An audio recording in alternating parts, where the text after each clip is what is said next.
Hello, everyone. We are live. It's the end of the year. There's what, like 2 or 3 days left in 2023. Saw a lot of good movies this year. Saw some not great movies as well, but we're not here to talk about those.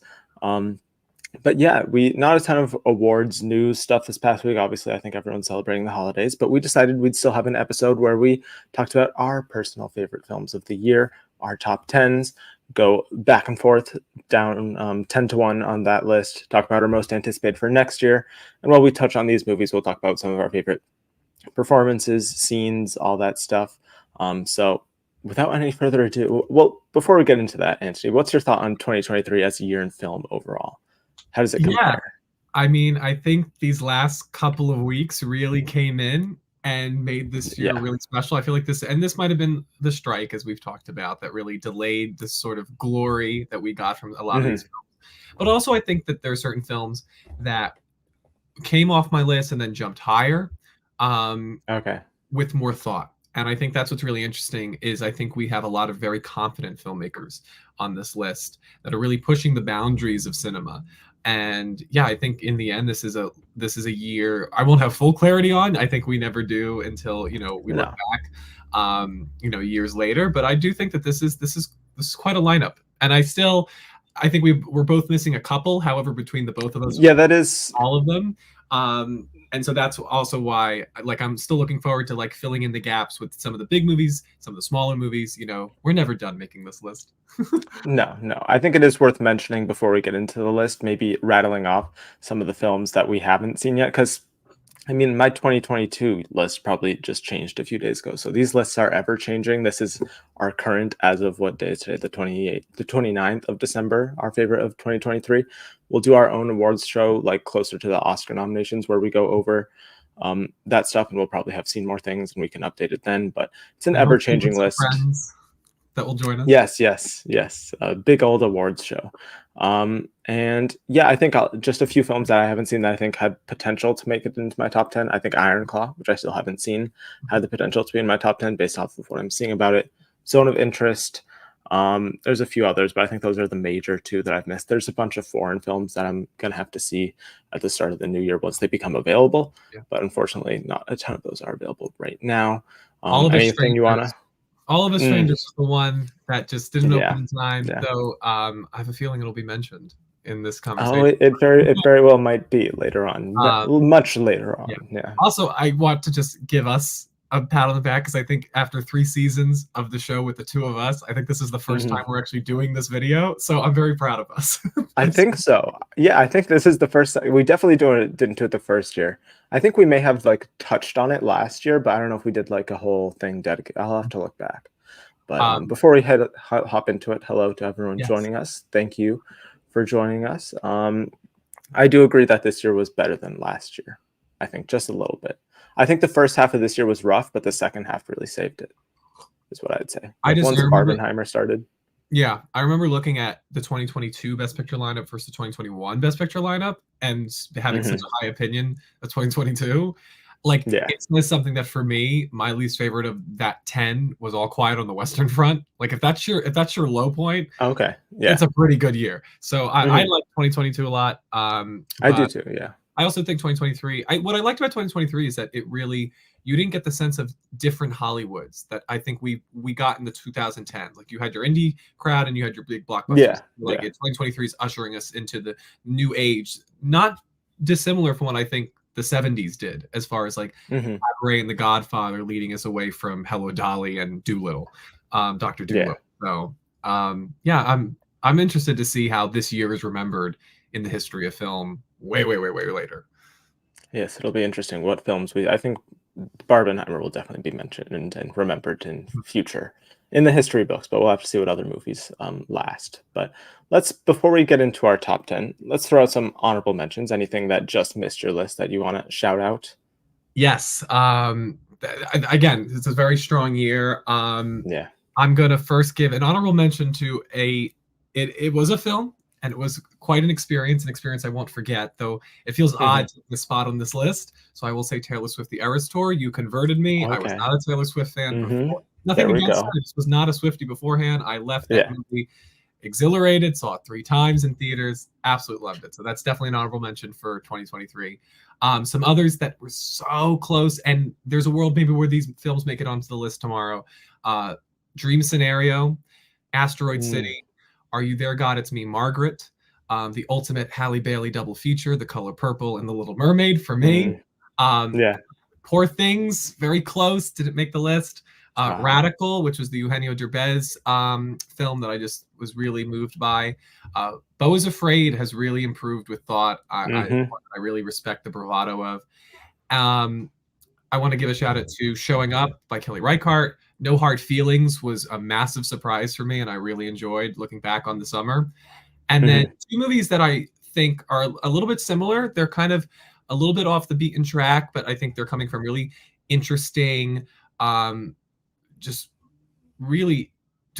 intriguing looks at their subject material, and that's The Zone of Interest and Ferrari, which I caught yesterday. Okay. So those 2 definitely keep an eye out. They'll end up leaving you cold, but I think it's the type of cold that gets you to think. So I want to give a shout out to them. And then the one that just left my list, I want to make sure. I think I said, "Are You There, God? It's Me, Margaret," but just in case. You did, yeah. All right, cool. Yeah. I'll say it twice. Rachel McAdams was that great movie. She was that good. And then right on the outside, maybe if I see it again, it could end up on this list, but right on the outside for me, The Holdovers was one that I just absolutely love. But on the outside looking in. So those are my honorable mentions. I don't have quite as many. I'll probably just mention Spider-Verse was my number 11, just barely missed. I mean, one of the best, probably the best animated film of the year. We had some good animated films this year, though. Stunning, visually groundbreaking. The story was very good. The part 2-y kind of thing, like cliffhanger, does kind of hold me back a little bit, but that's really it. What else was there? There was Theater Camp. I really enjoyed. I really liked Theater Camp. That was one of the funniest films of the year. Yes, should be nominated for original song. Not even shortlisted. Should win original song. Actually, no, I don't know. Maybe. But yeah, let's not go too far. But yeah, that was one of the, I think, pound for pound, one of the funniest films of the year in terms of not many of the jokes missed in that film. What else? I think Nimona and Teenage Mutant Ninja Turtles were 2 other very good animated films. And I'll agree with you on Beau is Afraid. Beau is Afraid, I think, was my number 15 for the year. Looking back on it. Patti LuPone alone. She was great. She was great. Yep. But without further ado, let's get into our number 10s. Why don't you start us off? Oh, yeah, that's the right number. Okay, Anthony, with your number 10. My number 10 is probably the least seen on this list, though hopefully maybe some of our viewers will go out and seek it out after I talk about how much I loved Monster. This is the film from Japan, which this filmmaker also did the film Shoplifters. He did, I believe, the film Broker last year. Got some love at the European film festivals. This is just really took me off guard. It really surprised me. It's told in Rashomon storytelling structure, where you get 3 perspectives onto this event. It starts with the premise that there's this boy being abused by his teacher physically. And the mom tries to go in and put a stop to it, investigate what's going on. So you get it from the mom's perspective, the teacher's perspective, and then the boy's perspective. But what really surprised me and why I thought the movie was worthy of putting it on my 10 list up against all those movies I just mentioned that I loved was that I just thought it was one of the more acute portrayals of what it means to discover yourself and to truly understand that you all have a part in affecting somebody's life, but you don't have full clarity. I thought that was so perceptive and so real that parents, when they send their children to school, or educators, when you see this child for 6 hours a day, you think you spend so much time with them, but in some regards, you don't know them at all.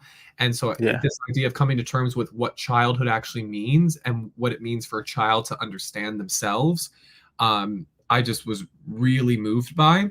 And also, it's not, I don't know what quantifies as a spoiler. It's part of, there's something that happens with one of the characters in the 3rd act within the boy's perspective that, as far as depicting that sort of experience and that relationship, I thought was probably one of the more deftly handled ways I've seen that depicted in a story. I'll just say that there's a movie earlier this year, or that was up for last year's Oscar consideration. Some people might have saw it, called Close. That film Yes, didn't very work for good me. movie. Oh, And really? I I, loved that movie. yeah, I don't, what I Oh no, don't I like, remember you. I remember you didn't. Yeah, yeah, just because I felt like it put a lot of the onus on the kid, and like it expected yeah. the kid to bear responsibility for things that he didn't even know about himself. Like, how could he understand in other people? I feel like where that movie didn't work for me, Hmm. this one does. And Okay. so I'll just leave it at that. But yeah, Monster, I just think was it's a really small, beautiful human story. And go see it. Go see it. Yeah, I look forward to seeing it whenever it's available. Is it just theaters right now? I know it's been in discussion for a little while since Yeah, Cannes I really, saw it in but theaters a couple weeks ago. So it okay, might still be in your theater. If not, again, maybe. just be on the lookout wherever you can see it. It's a great human interest story. Yeah, a lot of these international films usually don't come up for like at home availability until the following year. So I'm sure sometime within the next week slash month, you'll be able to watch it. But at number 10 for me is a movie I think we're a little mixed on. I think it was one of our first things we talked about when we returned for this season. My number 10 is Killers of the Flower Moon. I know this is high on a lot. This is winning like the most critic awards. So I think us I together think we that have Martin it. Scorsese is going places. I think he is. I think he is. But I know you had issues with it, but I feel like the ending really did a great job addressing the limitations of art that touch on tragedy. I think it's sprawling and powerful. I think it's kind of essential. Um, the fact that Scorsese appears at the end before the audience to reckon with the truth and like almost like bear witness to this storytelling endeavor that he just took the audience on. That last line of "there was no mention of the murders," I mean, is probably the most like depressing, chill-inducing, sad final lines of a film this year.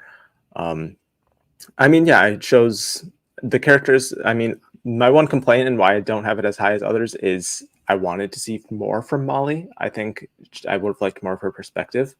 Um, but I mean, I mean, that's really the only con I have because it's a tricky one, but I would have liked more from her.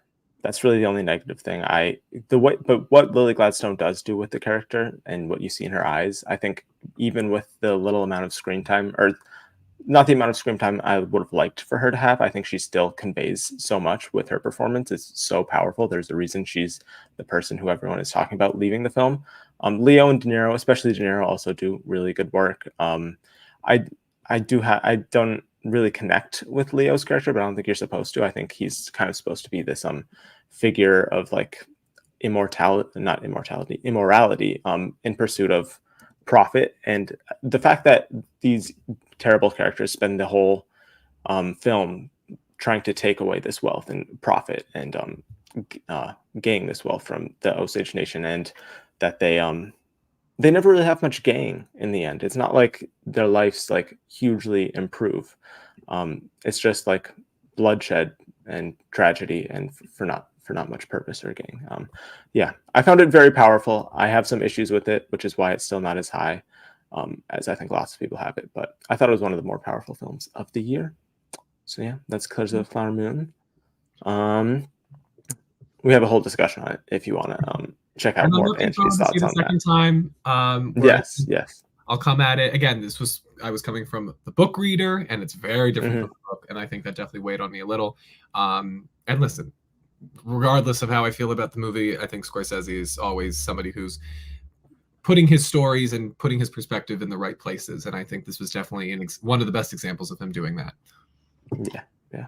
So now on to our number nines. Anthony, what film do you have at number 9? This is Well, interesting. Speaking of from disagreements. a controversial pick to another controversial pick, at least between the two of us. Yes. I am going to put the movie that I think a lot of people are discovering over the weekend, thanks to Yep. Amazon Prime, and that is Saltburn.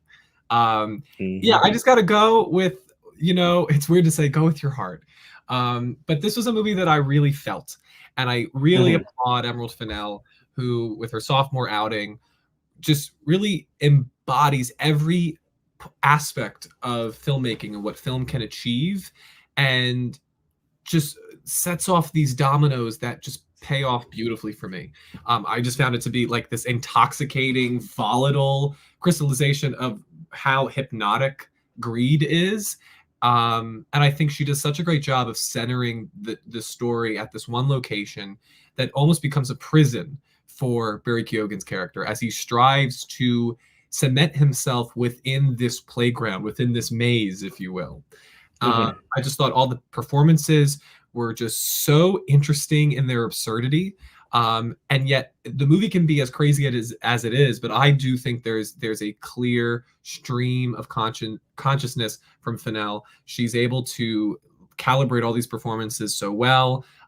It was such a claustrophobic experience. I love the Academy ratio, the 4:3, that really traps a lot of the elements, so beautifully captured by Lena Sandgren's cinematography, the production design, just everything about this movie, just really vibed with me. Yeah. And there were so many moments where I was just so impressed with what she was able to create. My friend just watched it and he reminded me just when they were singing the birthday song and they don't know his name, they don't know Oliver's name. Like so many moments like that I think really understand what it's like to try and push yourself into a world that you think matters, where maybe you don't belong, or maybe you like will never belong. Like it talks. I do think it's a cautionary tale to sell out your soul for greed and for money. And the way Fennell, kind of like Killers. Yeah. You know? And the way that Fennell approaches that there's a little bit of darkness in all of us, and it's whether we tap into it in order to seek these vices that seek to control us. So I dug Saltburn. I really like Fennell. I'm really excited to see what else she does. And I'm excited. I think Amazon Prime might be the best place. I think people are discovering it. They're able to fast forward through certain scenes of human liquid if they need to, but I think they should stick through it. I think they should power too. Through. I'm excited. This seems to be getting a bigger following, and to that I will say thank you, Jacob Elordi, because I think a lot of people are checking it out. Because go for Jacob Elordi, stay for Barry Keoghan, stay for everyone. I mean, Alison Oliver also. I think Rosamund Pike, Archie. I've always mispronounced his last name, Maduke, or however you pronounce his last name. He's also everyone. One of the best. I think is his full legal name. Okay, one of the best ensembles I think of the year. I mean, once again, we had a full discussion on this as well.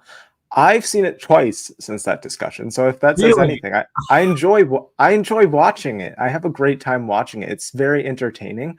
I just still think it's a little. I can't quite find what it's trying to say, and I still think it's a little empty. But I have a great time watching it. Is all I can say. So it's tricky. It's in. I think it's wavering around like the late teens, like 20 number in my ranking, so it's gone up a little bit for the year, just because also seeing it the first time in theaters was like, we're not touching on this as one of the things we're talking about, but one of my favorite theatrical experiences I've had so far this year. Just all the shock from that audience was incredible. So it's very fun to watch when you know it's coming. I was in an audience that was sold out at my school, and they didn't know it was coming, and that was literally and that was great. And I think personally, like, there might be better crafted movies that I could go for and to fill this list. But I think back to like a year like 1978, where it's like, there are probably better crafted movies. But if you're asking me, if I'm looking back now, like Halloween is definitely on that list. It's such an entertaining movie that I watch every year. So Saltburn I do think it's well crafted. I think just you can tell just the shot. I mean, there's no denying it. It's some of the best cinematography of the year. Yeah, it's one of the best. So beyond that, it's as you said, it's a movie that you just want to keep rewatching. There's something about it that I think is intoxicating. It's as much a drug as the idea of Saltburn, and so I have to give points for that because I think it's unique among all the other movies that came out this year. It definitely is. Hello, Black Toad. Enjoy your family party. And feel free to, when you watch on the rewind, to comment your top 10 for the year down below. Happy to see everyone's list. Pranks and Cast mentions their honorable mentions here. Maestro, Rylane. We're going to talk about some of these movies later on. We just talked about Saltburn. But yeah, Anthony says Saltburn got boring in the middle and picked up. Yeah, there's, I think. The third act where I don't want to spoil anything, but the third act he explains a lot of stuff that I think he didn't necessarily need to explain. Barry Keoghan's character, but that's really my main gripe with the third act. Second and third act I think are the strongest for me. But yeah, That's your number 9. What was my number 9? Let's see. I forgot. Oh yes, we just mentioned it. Are You There, God? It's Me, Margaret. This is I think in contention for one of the most underrated films of the year. It's nothing like too special or anything, but I think it really, kind of like a lot of films this year, it's like what it's trying to do, it just does at the highest of levels. It's sincere, it's straightforward. It's Kelly Freeman Craig just does a great job with all of the movies that she's done, like about coming of age. She does a great job with that genre. It flows with this charm and just like realistic energy to it, because I mean, similar to Eighth Grade, not quite as intense as Eighth Grade, but it captures like the nervousness, the insecurity, the relatable like pain that you go through at this age in your life. It also deals with religion in a way that I wasn't quite expecting. I think the way it handles that is actually pretty deft. I really like the way it handled that. I mean, as you mentioned earlier, Rachel McAdams. This is easily one of the best supporting actress performances of the year. I think this is really where, at least speaking to people who have read the book, where this film almost improves upon the book. It gives the mother character like her own dimension and journey to go on throughout this. Her journey of parenthood. I think it's one of the best parts of the film. I mean, there's I don't want to just, there's just so, especially that one monologue that if she gets nominated for an Oscar, which hopefully she does, will hopefully be her acting clip. But yeah, she is just so good in it. Everyone in it is great. Kathy Bates is very funny in the supporting role. Benny Safdie, which is turning into Benny Safdie. What an actor! What a resume! Yeah. Oppenheimer and Are You There, God? It's Me, Margaret. Maybe 2 films on my list this year. We'll see. But yeah, she's great. With Abby Ryder Forston, I believe is her name, the lead actress here from the Ant-Man movies. She's incredible in this. This is like, hopefully should get her some big leading gigs going forward. It's simple. It's great. It's heartfelt. It's direct. It's one of, as you may see with some movies later on, I give a lot of extra points if you make me cry. And this is a movie that made me cry. So that gives it some extra points as well. So yeah, I love this one. Somebody needs to write the Rachel McAdams Oscar vehicle, because I swear to this woman had, like, you look at Regina George, so you look at Sasha Pfeiffer in Spotlight, and you look at the mom in this movie. It's incredible. I feel like she can do anything. She's Emma Stone, but the Emma Stone that's not the leads in these movies. Like she's like the character. She's like the character actor version of Emma Stone, like the one who's just in the background. But she's, oh my god, she's brilliant. Yeah. She's brilliant. She's awesome. Brilliant. Yeah, one of the best supporting performances of this year. And I don't think it's. I know it's definitely like streaming VOD to purchase or rent. I don't think it's on a streaming service from what I'm aware of, but I mean, I think it's probably available to like rent for less than $10, and I'd say it's worth it. It's in my top 10, so definitely. I would definitely suggest checking it out. We are now moving on to our number 8. Anthony, what film do you have at number 8? Another controversial one between us. Controversial. Well, I don't know, because film Twitter could be misleading me, or as far as how I think film Twitter might be misleading you a little bit. Yeah. Because but I know it's controversial between the two of us. And that is much. To me, I just could. There's the old saying that a great film should grab you by the neck and doesn't let go for the entire runtime. And Bradley Cooper did that with me with this. I just thought his ingenuity and how he captured the inner lives of Leonard Bernstein and Felicia Montealegre in the visual iconography of this world that they lived. There was such brilliant ways to capture their feuding romantic relationship using, like there are certain things that we would expect from a biopic. And with this individual, you would expect to see it regarding, or at least mentioning, West Side Story. To use the opening West Side Story music that is talking about this turf war and not showing it being created with Stephen Sondheim in the room, but showing it to represent their marriage. It's choices like that that I think really understand where the art comes from. How this art actually gets created, from what emotional state does an artist actually change the world with their art. And I think this is up there with First Man to be one of the best, and maybe another movie that we'll talk about later on this list, maybe, that really just understands the world in which the person lived, which then influenced the lives and the shadows of both of these people's unfulfilling lives. So it was such a moving film. Again, it's not one that I think is necessarily challenging you and like making you see something you've never seen before. but I think it so authentically tells the story it sets out to explore with Hmm. such sensitivity. It's very similar to another film that I'll be talking about when it comes to cinema working as cinema working and achieving as a sensorial achievement because of how Hmm. sensitive cinema can be. And there were so many moments of this film with such a beautiful ensemble that I just really was moved to tears and captured by the life of Leonard Bernstein and how him and his wife were both maybe not the best romantically or sexually, but I think they were the Hmm. best for each other because they both understood each other. And that's what I really loved is the love that can come out of people and can be born out of people when they really understand who you are and what you're capable of. So Maestro definitely deserves a place on this list for me. Yes. It was interesting seeing the world react to it as it hit Netflix. It wasn't quite as, because leaving New York Film Festival, it was very, very positive pretty much all around. I felt kind of like an outlier there.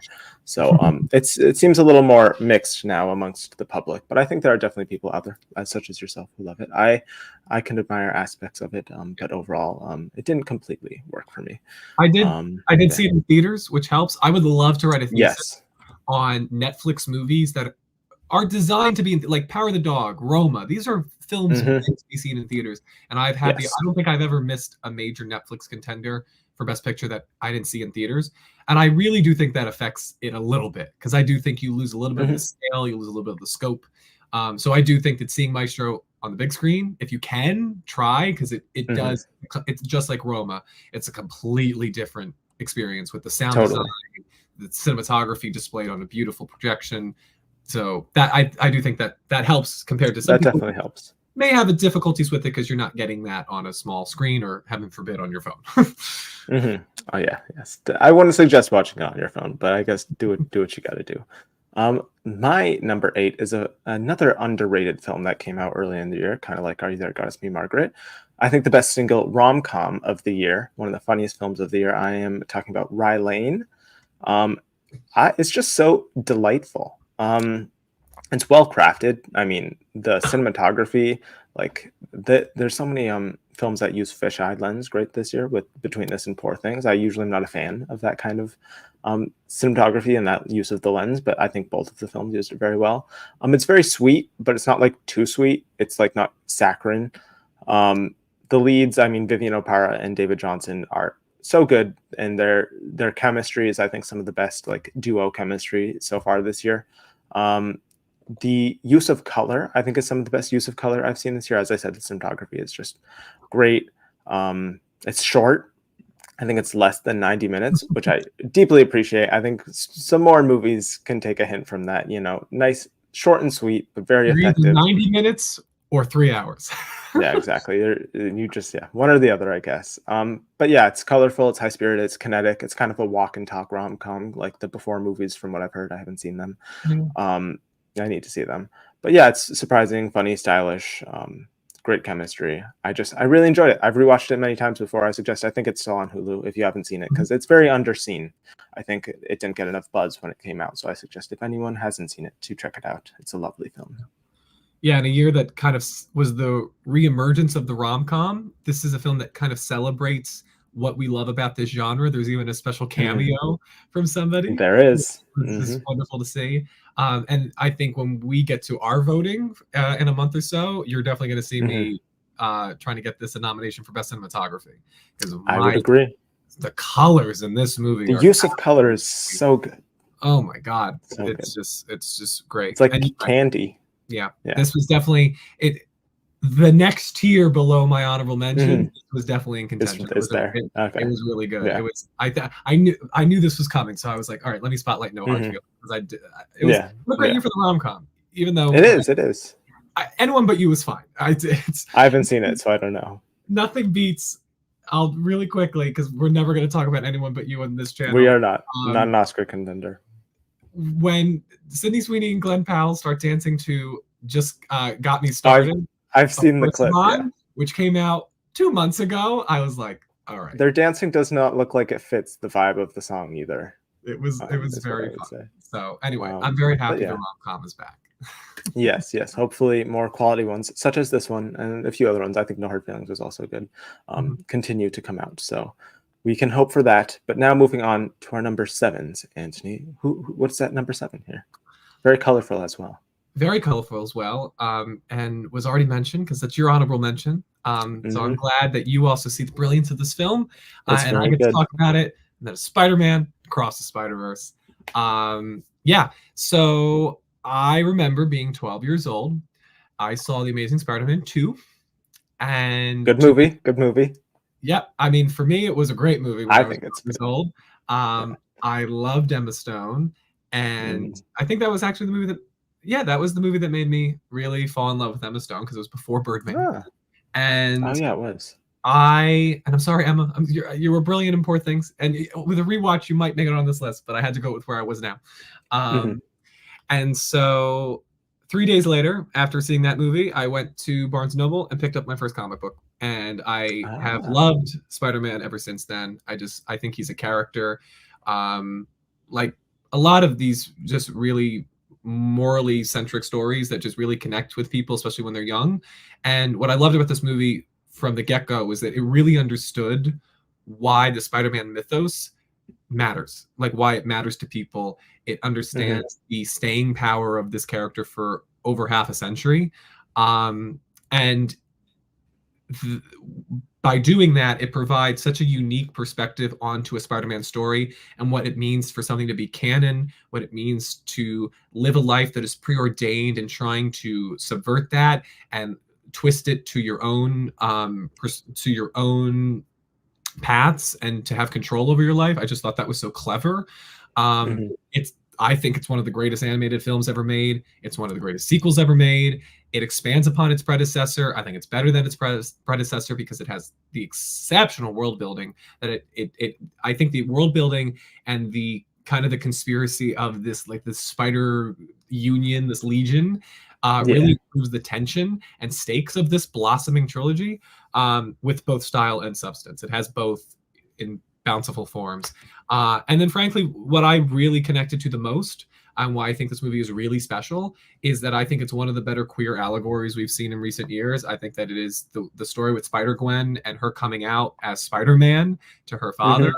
Hmm. I Yeah. just thought was so, oh my God, it was so it felt like a lot of great animated films that I think we've grown up on, a lot of the Disney and Pixar films, Hmm. kind of take out your heart and show it to you. That's what these Yeah. scenes did for me. And they did it with such artistry and the animation style. I loved when like the paint was like melting and turning Hmm. into like water. Oh my God. Yeah. Me, those moments of this film really grounded it in this pristine, beautiful human intimacy. And I think is a real achievement for what an animated film has the potential of doing. I think this film, a lot of films that are now on my list that we're going to be talking about, I feel like are pushing film form forward. And Yeah. Spider Across the Spider Verse definitely does that for me. So definitely one on my list. Yes, as I mentioned, it just missed my list. Number 11. I love it. I think I agree with you. I think the best scenes in that film are as much as the spectacle stuff is amazing and the amazing animation is stunning. But I think the human stuff, like the scene between Miles and his mom or Gwen and her dad, I think those are the two standout scenes of the film for me. I think that works very well, very well. Now moving on to my number seven. Past lives. I'm not quite as high as other people have it. I really like the movie though. I think it's a great like meditation on the life you could have lived. I think this is like it's a concept that we see touched on a lot, like the path you never took, like how your life would have changed if you did something different, relationships that were never completely fulfilled because you're on completely separate paths. I think this is one of the best ways film has handled that. I think this is one of the best films to handle that. It's just very quiet but deeply moving. I mean, the performances, Greta Lee is very good in it. Obviously getting a lot of praise. I think TOU deserves even more praise for his performance because I think he is just equally as good. And I think his character, I know Greta Lee's technically the lead, but I think his character is just as important to the film working as she is. I think his journey is just as moving as hers. John Magaro, he only has a few scenes, but I think he does very good with the scenes he's given. I think that I don't know the line exactly, but the one in particular about like you dream in another language that I can't understand. There's this whole other side of you that I can't understand. It's one of the best screenplays of the year with dialogue like that. I mean, it's hard to deny. It's just very, very moving. It's a nice, small little film. That ending, that final, I mean, it's technically not the final shot. There's one shot after it, but of Greta Lee walking back and just crying is the score is incredible. It's very good in that film and in that scene in particular. But yeah, I loved Past Lives. I loved Past Lives. I think also might be a good transition point for your number 6. Yeah, we were talking about rom-com, so we have to talk about Past Lives. Yeah. I guess this is the rom-dram, which also, you know, we mentioned the Before trilogy. It's definitely on the legacy of that film. But I think Celine Song with her awe-inspiring debut feature.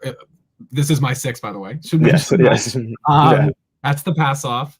I mean, with her debut feature, it's awe-inspiring because it takes everything you said. It takes this universal moment of love and expounds upon it to understand every lived detail. There's such great emotional specificity in this film.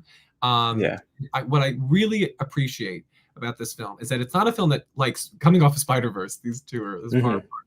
It's not a film where there's a lot like things happening within the frame that are your eye is being grabbed by. You know, it's not, you know, it's focused and it doesn't waste your time, despite allowing you to meander in what this experience would actually be like. And I think if you've ever had something like this happen to you, where you've had to shut that door, either whether you had control over it or not, I think this film, there's just nothing you can say that can fully articulate why this film, it's just life. It's just true. And it's hard to articulate. It's just really, it's a film that fully understands.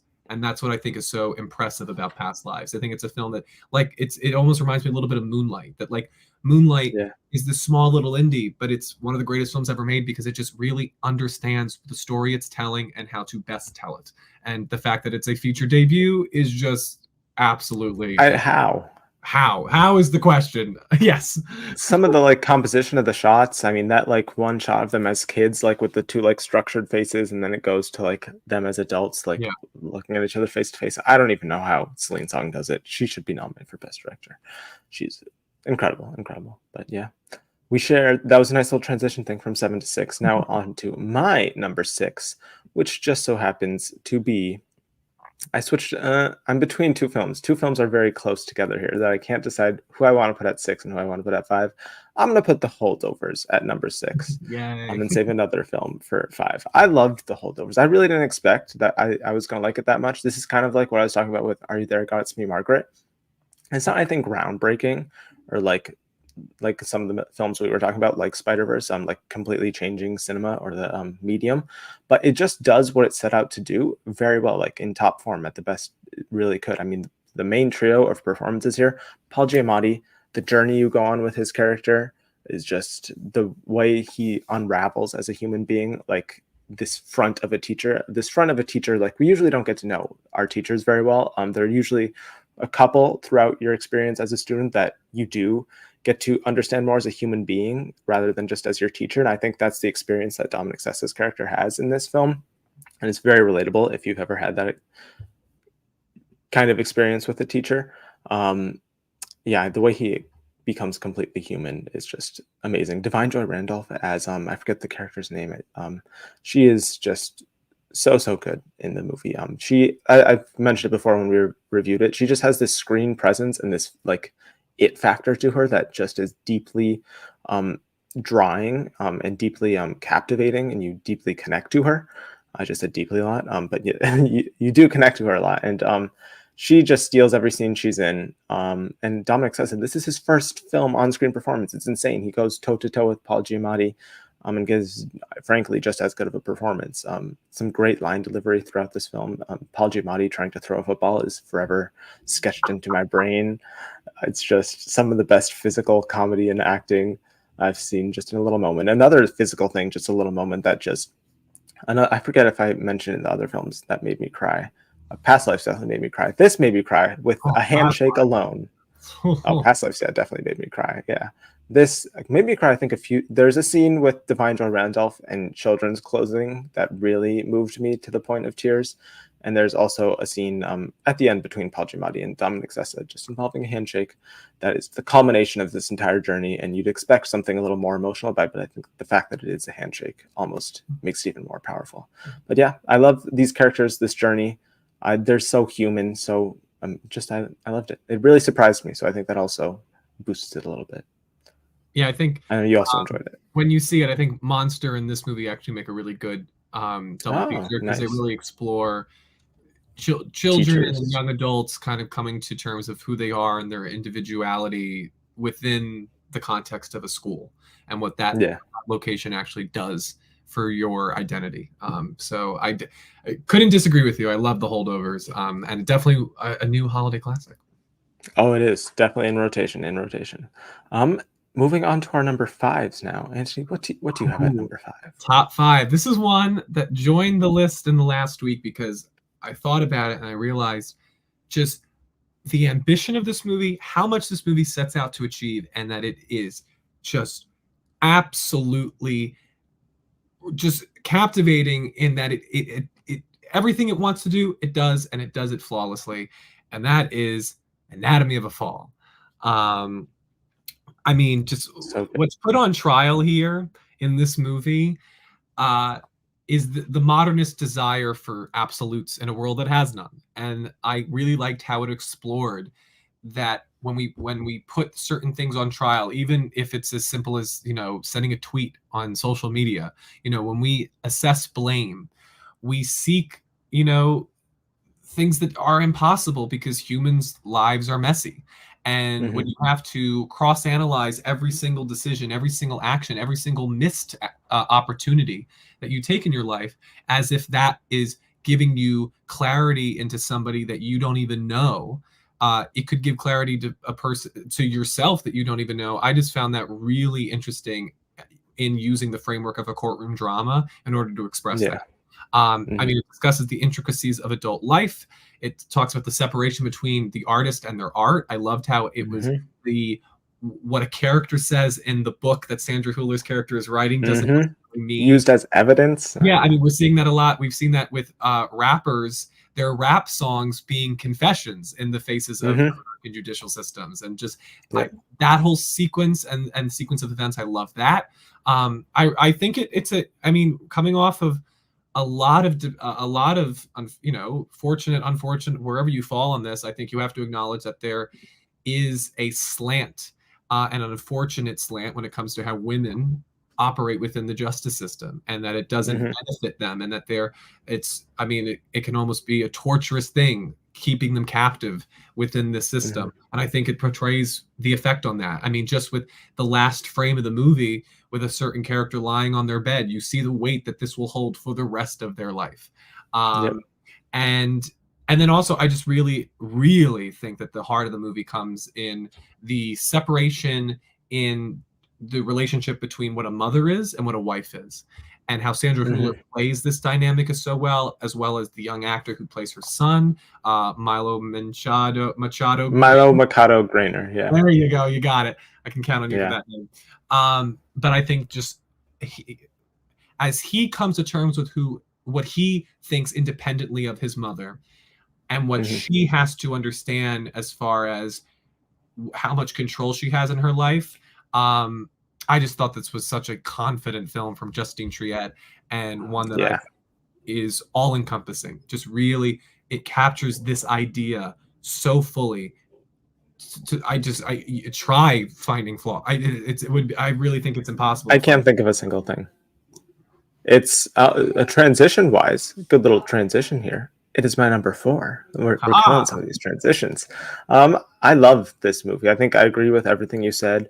I love how it's kind of about how you can never, unless you're in a relationship or in the marriage, you can never really know what it was like unless you were in it. Like these people trying to break down every aspect and facet of their marriage, when you can't really truly know unless you're in it. I mean, the way that it handles truth and the subjectivity of truth, even though it's truth itself, is beautiful. So much of the movie, I think, is about because she speaks multiple language, speaking in other languages in many ways, like the literal language changing, but as well as I think the fact that the marriage fell apart because I think they were speaking in separate like love languages to each other. Yeah. Sandra Hüller is just, I mean, I think performance of the year, in my opinion. It's incredible work. What's up? That fighting scene, also one of the best scenes of the year. That is just incredible stuff. I mean, most of it's just on two shots between two different faces, and just such good acting. The monologue that she does there, as I think said when we talked about it, some of the way she crafts her lines there, some of the line delivery, especially in like, what was it exactly, like, your generosity conceals something dirtier and meaner. It's also, the screenplay is incredible. There's also a scene, I mean, Milo Mikado Grainer's character, I forget his name, Daniel.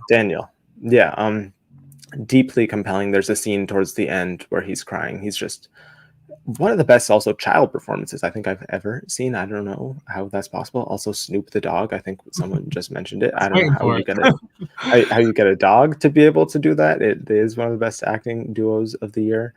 Yeah, I mean, that crying scene was incredible. He's a great actor, and that scene, I won't spoil anything, but the way that it deals with subjectivity and how he has to decide what the truth is for him, because they're not going to find an objective truth here, and he has to decide for himself what the truth is. And the way that is the culmination of the film, and that's kind of like what results in the final decision from the jury and in this judicial system.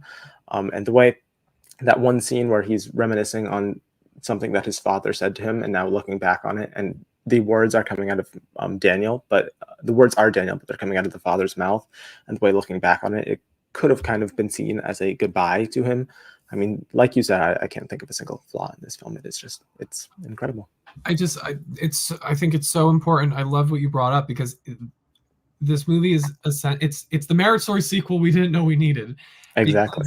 It's a movie about divorce, and that this child, as a child of divorce myself, there's always the mom's truth, the dad's truth, and then the kid's truth. Mm-hmm. And I think this is probably one of the best examples of that idea crystallized in a movie, as the kid having to really, for the first time, have to distinguish who his parents are apart from himself. And and sometimes truth is not objective. Truth is subjective, because it's about how you interpret the world around you and interpret the people in your life. Again, just the subtleties and the nuances that are portrayed in this film about how it actually is, what it's like to operate within the world and the environments that this movie depicts. It's just brilliant. And Sandra Hüller, I mean, between this and Zone of Interest, she might be the MVP of the year. Like, I think she might be. What a performance! It really. There are so many great performances this year in the Best Actress category. Yep. But this is my favorite. We'll talk about another one that I think is in contention, maybe on your list. But it was great. So that was your number 4. Did you do your number 5? That was my number 4. Yeah, my number 5. Oh, did we do my? No, Holdovers was my number 6. We didn't do my number 5. Okay. My number 5, we can go backwards a little bit in time. The good transition, because we were just talking about her, is Poor Things. There you go. Emma Stone, I think, is the other performance you're talking about. She's great in this. I mean, it's a tour de force of a performance. The way I can't even imagine what she had to do as an actor with that. The way she talked about, like, journaling, like, these 15 different stages of the character. They obviously didn't, for this side of the film, shoot in chronological order. So the way she had to jump around from like being an infant to like a fully formed, like however old she is by the end of the film, 30-something-year-old with all of these new perspectives on life. I mean, her performance, she carries the entire film. It's easily, I think, the best of her work. It's funny, it's dramatic, it's everything. I do think I still slightly prefer Sandra Hüller, just because there's something about that just feels like very deeply human and realistic. And I think there's something about a performance like that just resonates more with me than, I think this is a very grandiose and ostentatious performance, rather than it's not quite as human as Sandra Hüller's, which I think resonated with me a little more. But I mean, it's still one of the best performances of the year. Mark Ruffalo also, I think, maybe his best performance. He is so funny in this. He steals all the scenes he's in. Willem Dafoe is a surprising emotional heart to the film. I think those are your main standouts. Lots of supporting characters as well. Catherine Hunter is great in the scenes that she has. What's his name? Rami Youssef was great in the scenes that he had. A great ensemble, but I do think it is really the Emma Stone show. the technical stuff. I mean, what can you say about the technical stuff in this film besides it's flawless? I mean, it creates an aesthetic that I don't think it's a mix of a lot of other varying aesthetics, but I've never seen an aesthetic quite like this. Like, there's some steampunky stuff, there's some sci-fi stuff, there's some future stuff, there's some old stuff.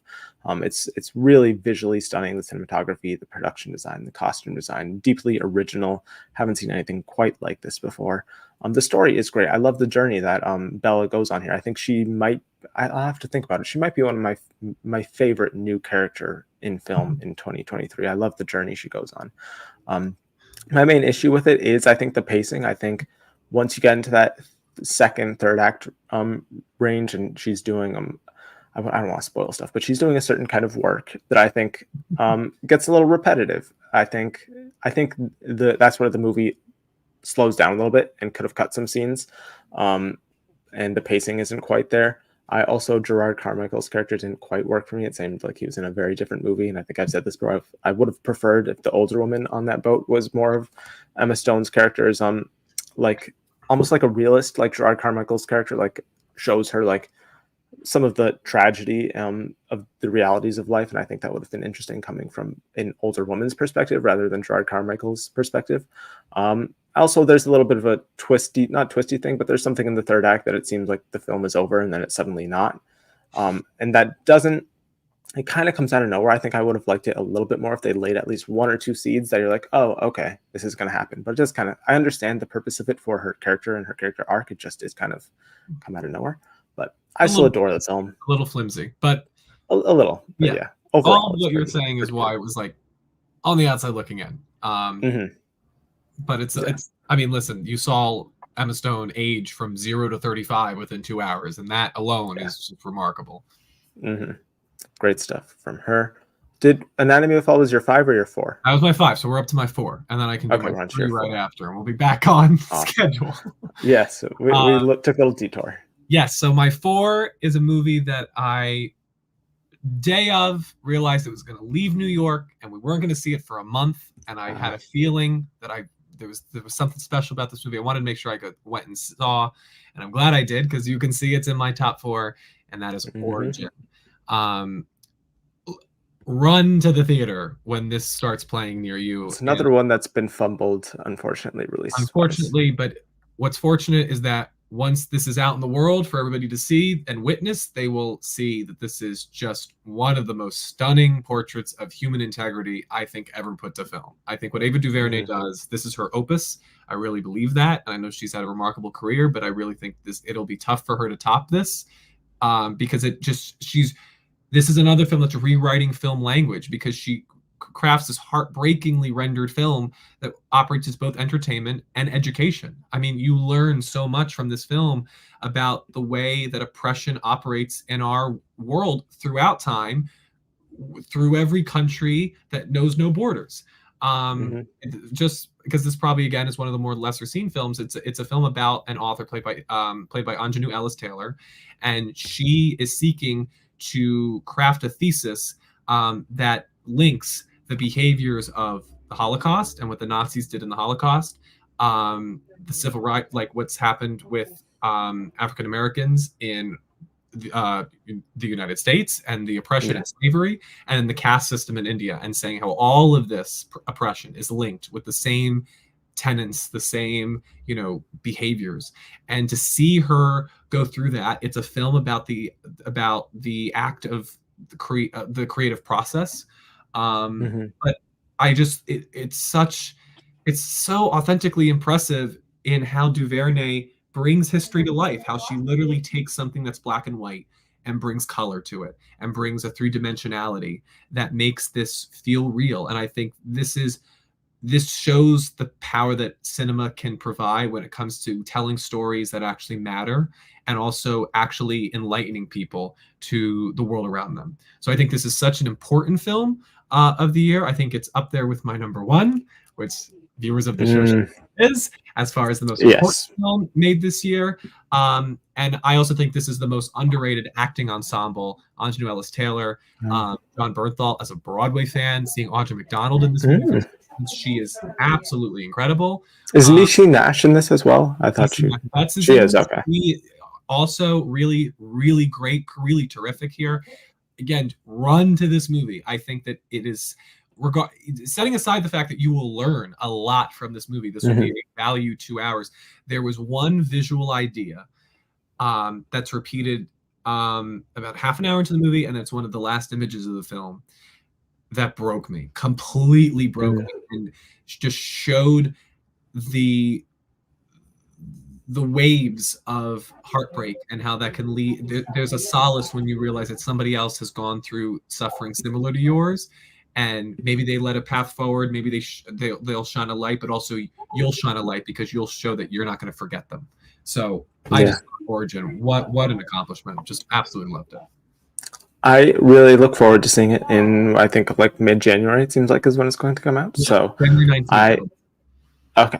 Hopefully to my theater. We'll see. But yeah, I think I'm looking forward to seeing it. But now I think we covered my number 4 with Anatomy of a Fall. We're doing a little zigzagging here. So we're going to keep you talking on your number 3 of the year. What do you have here? Yeah, this is, I mean, I expected nothing less. I think this might have been, it was definitely my top 5 most anticipated films of the year. Actually, all these films are in my top 5 anticipated. So I was actually fed very well. You were head on, yeah.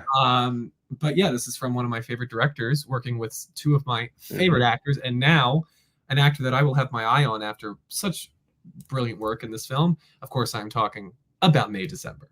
I mean, this film. It's like a creative parasite. It gets in your mind and it doesn't let you go. You're constantly thinking about it. If this movie feels like it's operating on so many levels and so many layers, it's like an onion, as Shrek would say, because it reminds me a lot of Arrival, and where Amy Adams is playing so many different types. Like, she's playing the character you think she is, but then once you see the ending, you realize she was playing a completely different character as far as where she is in her emotional arc. And Julianne Moore now, like, all of these people feel like they're playing like 5 different characters. And you can look at this movie like a Rorschach test and see whatever you want to see. And I think that is so interesting and so intriguing as far as what cinematic storytelling can provide. I think what begins and what you assume is going to be at this dissection of how the invulnerable allow themselves to be controlled transforms into a searing condemnation of actually what film attempts to do when they tell real life stories. And I love that Natalie Portman, in her pursuit to try and understand Gracie, as played by Julianne Moore, actually ends the movie being more confused than when she started. And that the reality in which Natalie Portman lives by as an actor, the character that is, her reality is about understanding that what she's doing, her work, holds no reality. And that it is always going to be an interpretation. There is no fact to film. You know, it's a little bit similar to Anatomy of a Fall. There is going to be some subjectivity to this, and be comfortable that there is no actual objective reality to this, because everybody has a different opinion on things that they're not a part of. I just thought that was such a mature lens in order to portray a story of this nature, and to come, I mean, Todd Haynes, of course, we expect greatness every time, but this is a screenwriting debut from Sammy Birch, and it's insane debuts. It's up there with Celine Song. It's just, what an impressive debut this year.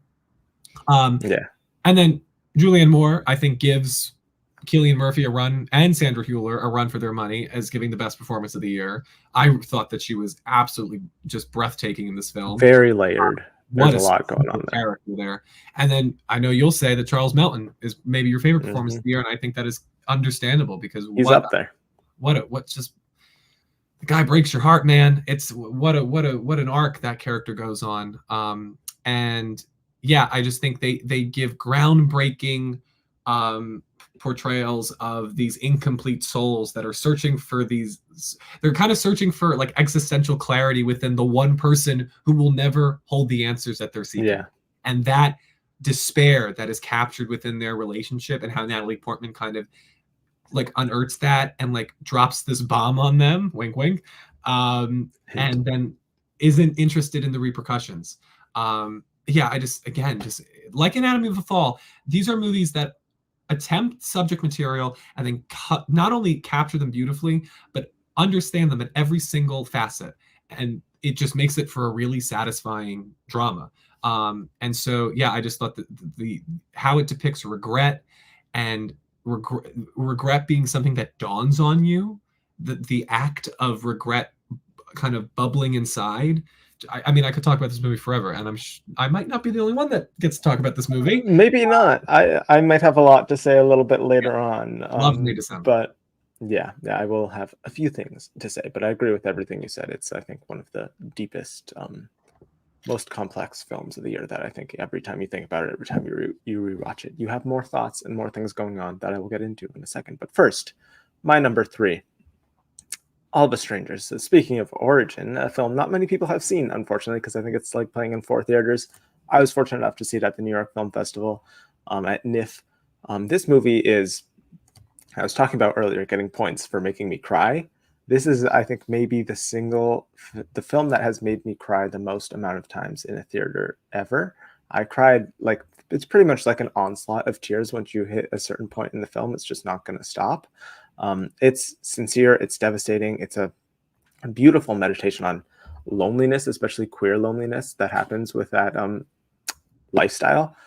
Grief, as I think you were just talking about with May December, grief, regrets. It's, I don't want to spoil it, but I think in the trailer, Andrew Scott's character is reminiscing on his relationship with his parents. And I think that is the part of the film that works the best for me, more so than Paul Mescal's character.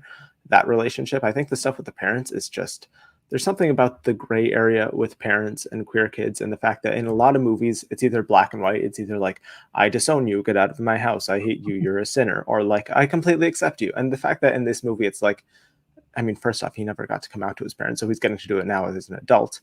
And they're like, I don't want to spoil stuff, but they're around in some sort of way. But he gets to come out to them, and the fact that it's not like they completely disown him or hate him, and they still say that they love him, but there's still some stuff that the parents can say that is very hurtful, and they may not even know what they're saying is hurtful. That kind of stuff, that kind of complexity with that kind of story is just great. It talks about isolation a lot, expressed through latent unresolved grief and trauma. A lot of stuff going on with Andrew Scott's character in this film, this performance, my God, I mean, so many great performances this year, but this is easily like a top 3 of the year.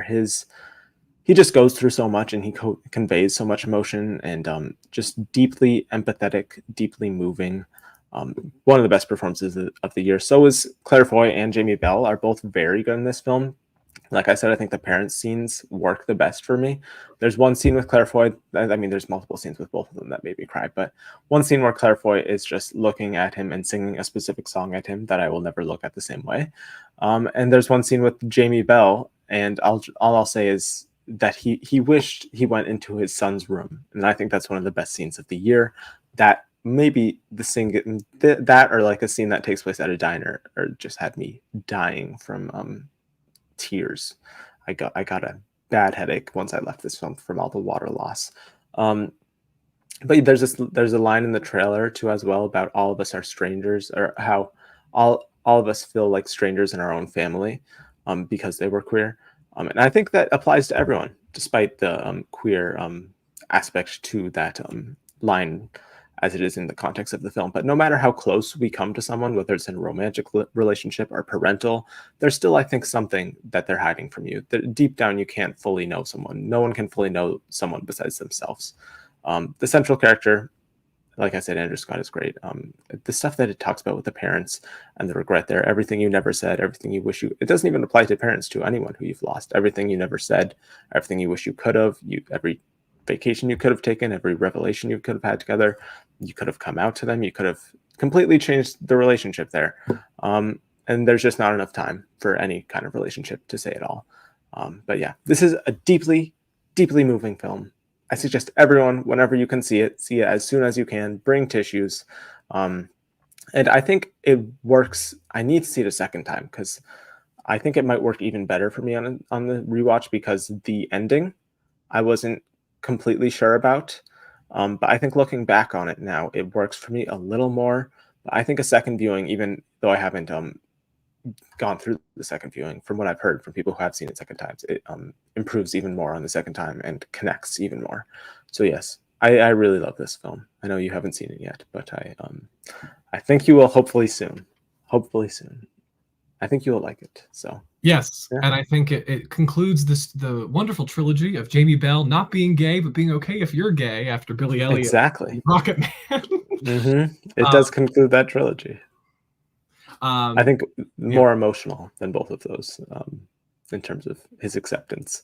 But yeah, that is my number 3. We are now moving on to number 2s. Anthony, what do you have at number 2? Well, listen, we talked about what this year is going to be remembered by, and sure, I could be a little, more out there, be a little bit more creative. But listen, I just got to be honest. I've seen my number 1 and my number 2 both more than 10 times. There's no getting around it, and I think they not only pushed the industry forward and maybe saved the industry in a way that we really needed a savior.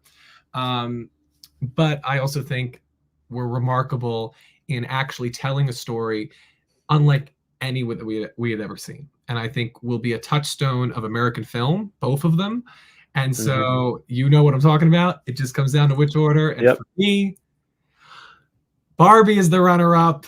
I just think that, I mean, it was a revisionist coming-of-age musical. And yet Barbie, I said Barbie is in her what? Early 30s, and she never really sings. But I think this is, put it next to La La Land, as a movie that's kind of playing with what a musical could be, and how it, you have an opening song sung by Lizzo where Barbie doesn't know enough about herself to sing, and then you have a dance scene where she's not singing, so you see how out of sync she is with her existence. And then of course I'm Just Ken. I think, when you look at it as a musical, I think it's very creative. But that's what Greta Gerwig and Noah Baumbach did. But I want to give Greta Gerwig her flowers first, because this so totally came out of her brain. And she took something. She forced her husband to do it. Yes. But she took something that could have been so generic and so easy. And she challenged people, and she challenged what it meant for what a story like this could look like, what it could feel like. But I also think that she creates a world, a distinct world that is so alluring as it is culturally layered. There was detail and there was intent behind every single element of this film. And we've seen so many blockbusters where the level, what's put in the frame is nauseating at points, but also without purpose. And everything about this movie had purpose. And I love that. And I actually felt that I could sense Greta Gerwig wanting to do good, wanting to do moral good with this movie and talk about things that are usually not put on this canvas. America Ferrera's monologue is just the 2 clearest minutes of that. I think this is a pop art picture that completely embodies what the promise of Hollywood storytelling, when done right, can achieve. It's as emotionally stirring as uniquely hilarious. It has its own comedic rhythm to it that I really appreciate. What an ensemble cast of talented comedians and performers who are taking what we know and love about them, but then subverting it completely and adding new levels to what they're able to do as artists. I think Greta Gerwig creates the best exploration of maturation as tied and paired with a fantasy world since Harry Potter, which I want to just give a shout out to David Heyman, who's a producer here. He also produced Wonka, so he's having a good year. But like, this guy produced Harry Potter, Once Upon a Time in Hollywood, Marriage Story, and now Barbie. Like, I think he might be the best producer of the 21st century, and we don't even talk about it. So I just think, again, I look at this film, I look at what it was on paper, what it was in concept, and the fact that she hit the bullseye so perfectly. How can I not give it again, in any other year, it's the number 1. Yeah. It's only number 2 because, in my opinion, one of the greatest movies ever made came out this year, if not with some time. I mean, I've said it before. I think it might be the greatest movie ever made. So it's in very good company at number 2. I love this movie. Yes. I really, really do. Yes. I have had an interesting journey with this movie. I really loved it the first time I saw it. Upon rewatch, there is some stuff in the film that doesn't completely work for me. I think all the Will Ferrell, Mattel stuff doesn't completely fit in my opinion. But I mean, there's so much. I don't think it's anything. I think kind of, I forget who said this.